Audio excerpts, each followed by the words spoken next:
Hi, welcome back to Baking with Josh and Ange. Welcome back to our kitchen, you guys.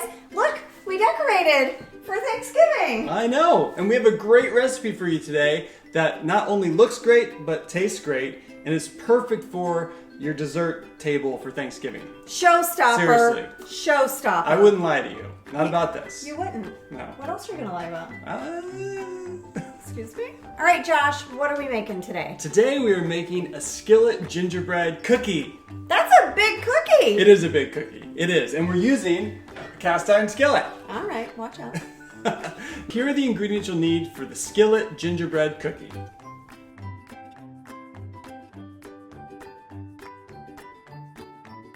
Okay, so let's get started. Are you ready? Do it. Yes. Okay, all right, so the first thing we're gonna do, because this recipe comes together really quick, is preheat the oven to 375 degrees. Got it. So next we're going to grease our cast iron skillet. Now, you can grease it with butter, which I'm gonna do today, or you can use like baking spray. I've done this before, though, with butter. Okay, I know good. how to do it. Just make sure you get the sides too, so it Right. doesn't stick. The sides are important. That's right. All right, so now we're gonna whisk together our dry ingredients, and this is where we're gonna use all of our spices, which I'm so happy about. I love gingerbread spice. I love everything about it. This is my spice hands. She's a spice girl. I'm a spice girl. What was their big If thing? you wanna be my lover, Oh my God. came to me like that. Somebody knows- That's sad. The Spice Girls real well. We're gonna whisk together our dry ingredients. Okay. So we have our flour here, and then we're gonna add our ginger, the cinnamon, nutmeg, cloves, white pepper, baking soda, and salt. So we'll whisk that together and we'll just set this aside. Our next step is to cream the butter. How long do you let that sit out for? I mean, it depends how warm your house is actually. To come to room temperature, it can take anywhere from like an hour to 3 hours, depending on how chilly it is in your house. We always have plates of butter up high because Josh is baking something. So like my china hutch that I was like, oh, I'll put on my pretty plates. It's just like a shelf of butter. I pretty much always have some butter in the Softening. softening process. Anyway, so we're gonna cream this butter. Okay. All right. Easy breezy.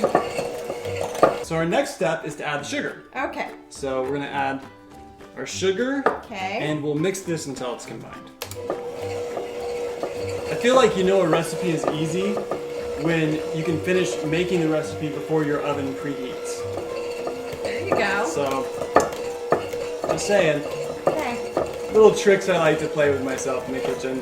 All right, so now we have the butter and the sugar combined. Next step is we're going to add the molasses. Molasses? Molasses. Do you like molasses? I don't know. Do you like molasses just by itself? I don't know. It has a very distinct flavor, but some people love it, some people hate it. Ugh, ugh. I actually like it by itself. But, Oh my God, that is so strong. I actually love molasses. I could just eat it a big spoonful. No way. Mm-hmm. Wow. But combined with everything else, the flavor, it tastes great. With all Okay. the spices and stuff. I'm a little worried now. So we're gonna add the molasses and the egg and a little bit of vanilla. Mix this together really well, okay? Because the molasses, you'll see, takes a little longer to incorporate. So we're gonna mix this until it's combined, and then we're gonna turn up the speed and really make sure it's well incorporated. You might have to mix it for a couple minutes to get to the consistency you want. All right, so now that our molasses and egg and butter mixture is well mixed, we're going to add our dry ingredients. Okay. Add all of that in, and then we'll mix this together. You want to finish mixing this? Sure. All right, get in here. Okay. All right, babe, that's looking good. Nice. You want to lick the beaters? I don't know. Usually that would be a yes. It depends on how strong the molasses is. Well, I don't know. You probably love it. I do love it. All right, now it's time for our cast iron skillet. All right. All you have to do is take your dough. We're going to put our dough in the cast iron skillet, and then we'll just spread this around. We'll spread this around into an even layer. I think it's cool because, first of all, with the cast iron skillet, when it's well seasoned, this cookie just pops out, okay? And so then you can cut it into slices, kind of like a pizza if you want. And also, I'll show you, because the reason I like this is because the decoration on top looks so cool. Like if you set it on a table, it looks way fancier than the effort required. Yeah, it's not hard to make this look good. All right, so now we have the spread into an even layer, and we have one more step before we bake. What, is that sugar? Yep, it's just sugar. So we're gonna sprinkle some of the sugar on top. So now we're gonna put this into the oven, and we're going to bake it for about 20 to 25 minutes. And then we're gonna come back and decorate. All right, so while the gingerbread cookie is baking, we're gonna make the glaze. All right? Sounds good. The glaze is super, super simple, okay? All you need is powdered sugar and milk. That's it. I'm in. Yeah, super easy. So we're gonna add the powdered sugar, and then we're going to add half of the milk. You only need about 1 teaspoon to 2 teaspoons, all right? Okay. It looks like it's not gonna thin out, but it does. And you probably won't need all of it. Well, you probably don't want it too thin because then it would run, Yeah, right? exactly. If you want to make a pretty design on your gingerbread cookie, you're going to make sure that it's thick enough.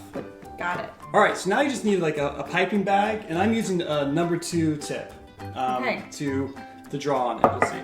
And once our gingerbread cookie finishes baking, we're going to take it out and let it cool completely before we start decorating. All right, so you guys, our Skillet Gingerbread cookie is totally cooled. We let it sit there for about half an hour, and now it's totally cool, and we're ready to decorate. Yep. Now you can decorate this gingerbread cookie in any way you want. You could just really smear the whatever, but the glaze on top if you want to. That would look great too. That's what I would do. I would probably just take the glaze, and I probably wouldn't have had a piping bag, and I probably just would have put it on and sort of made it abstract, and it would taste great. But Josh made his look like a snowflake. I did, and it was really easy to do. Really, I just took this star cookie cutter and made that as my center design. Then I just made kind of like a little indentation where the star points are. And so now we have a star design there. I just took our glaze and outlined the star. It still looks way better. I'm sure what my star would look like. But knowing that you could use a cookie cutter as an outline, you could pick any cookie cutter. You can do all kinds of designs. Exactly. And so then, all I did was I made a little circle in the star, and then I just made lines coming out of the circle all the way through the star points. So we have all those points crossed, and I even did the middle points too. It looks so pretty too because the white just pops so nicely against the brown gingerbread. Exactly. And then I just made these little arrow, kind of arrow points. It really looks like a giant snowflake. And now I just added some dots that kind of go in the middle. I mean, that's pretty much it, really. I mean, look how nice that looks. Doesn't that look great? And I didn't spend a ton of time perfecting it or anything. It took me 2 minutes to do it. It's making me believe that we can do it, you guys. And it tastes good, and you can cut into slices, and it looks great on your Thanksgiving dessert table, surrounded by other desserts if you want to. Yes, and if you love this recipe because it's so easy, you can make it again and again because you have Christmas coming up and all kinds of other holidays. Exactly. Well, this just looks so stinking cute. That's so cute. A little slice of gingerbread. I know. I have my cup of tea.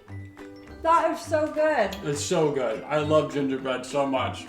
All the flavors came together. The molasses isn't overpowering. It's perfect. And I love the glaze. I know. And it's so easy to do. It really is. Also, another thing is that you can make this ahead of time. You can make the cookie ahead of time, take it out of the cast iron skillet, and then wrap it in plastic and put it in the freezer. And you can just thaw it the day before you need it for Thanksgiving. So then decorate it. Yeah, and then just decorate it with this easy glaze. I love that. That is such a nice little treat. I'm in the spirit of the holidays now. Just like that. All right, for this delicious Skillet Gingerbread cookie, you can go to bakingwithjoshandange.com, and you have all kinds of great recipes there for the holidays. So many. Check it out. We'll be back in December. We'll bake some more. Awesome. All right, guys. Thank you so much. Bye. Bye. Pretty easy. You just have to, continually do it, right? I don't know. At the beginning. Right, Angela? Yeah, that's exactly right. That's a good upper body workout. Yeah. I could do a squat. You should put together a fitness video. Tell me what you want, what you really want. And then there was a word I didn't understand. The ziggy ziggy ha. Zigga zigga. Okay. Something. All right. Likes things spicy. Like my women spicy. Stop it.